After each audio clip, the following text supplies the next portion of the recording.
guys, I'm going to show you today how to make some candles for on the go if you want to do a spell on the go or you just want something easy to use in your craft.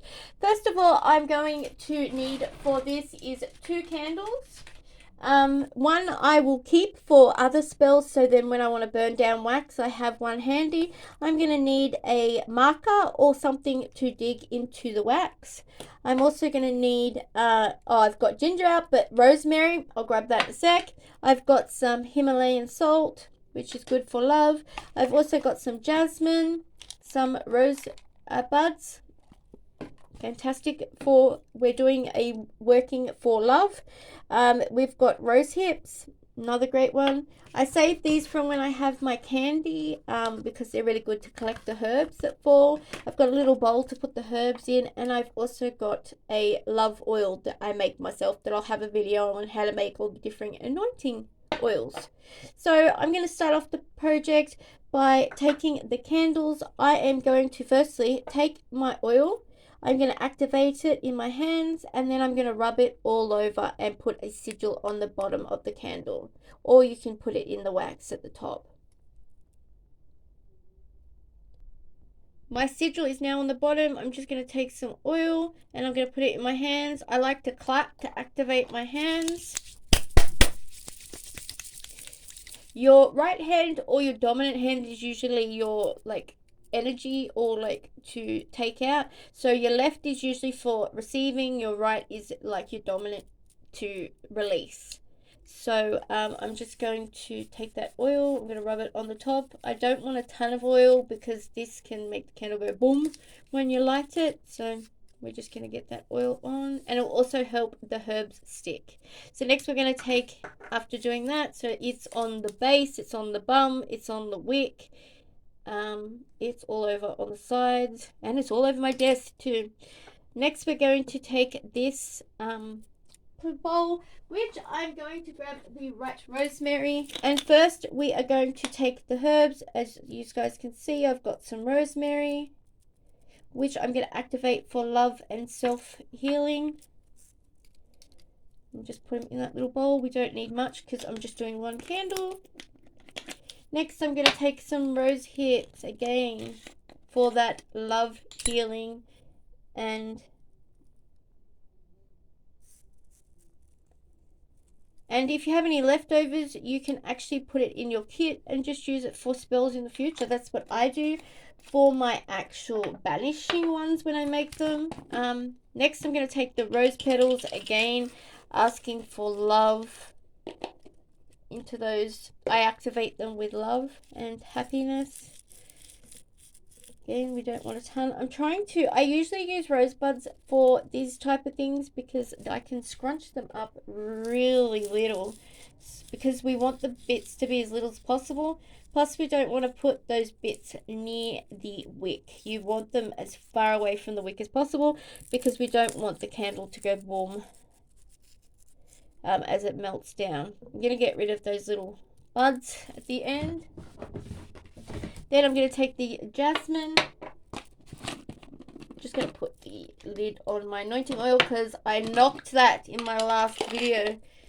Okay, the jasmine for love, happiness, and some protection. We want healing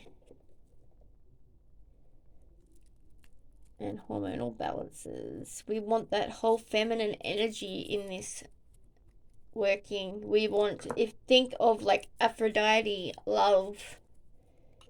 So we want to get in those herbs and kind of crush them. You could use a mortar. Unfortunately, I don't like to use a mortar because it I want to get a wood one in the future. Hasn't happened, but it will. Okay, so next I'm going to take my candle. You've got your mix ready. So as you saw before, I kind of crushed it up. And you mix it in your hands, and that's you putting in that intention as you're thinking about what you want to come to fruition. Next, I'm going to go into the mix, and I'm going to get a little bit in my hands. Oh, actually, I didn't add any salt. Salt for cleansing, healing, self-love, and healing the heart. Past traumas.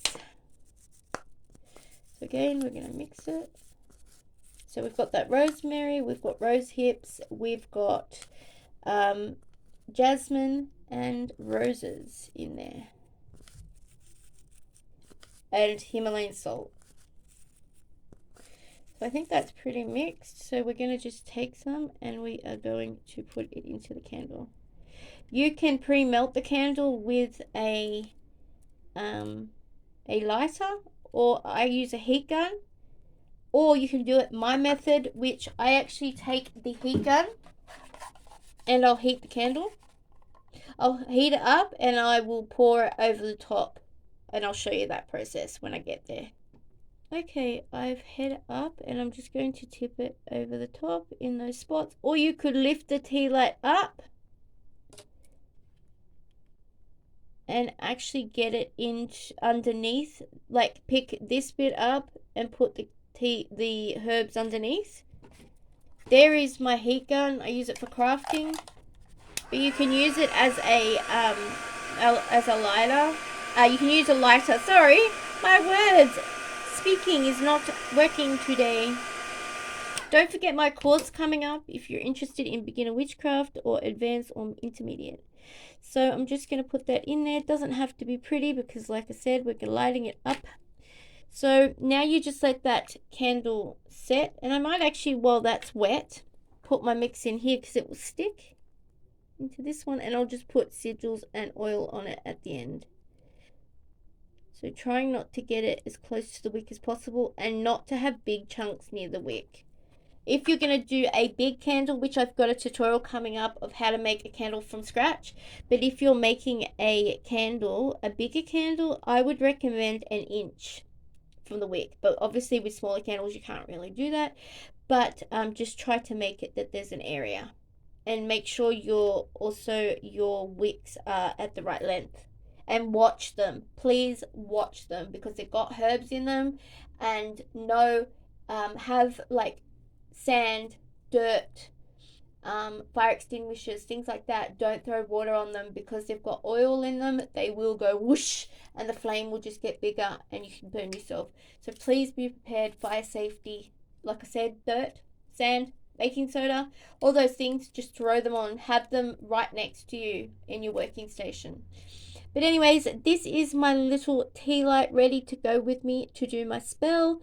And I will just light that up, and all the intention is already put into it. So I make a big batch of these up: protection, love, healing, whatever I need, and I will take them out if I'm on the road and I need protection while I'm to go. I'll take a candle pre-done and just light it in the area I'm in.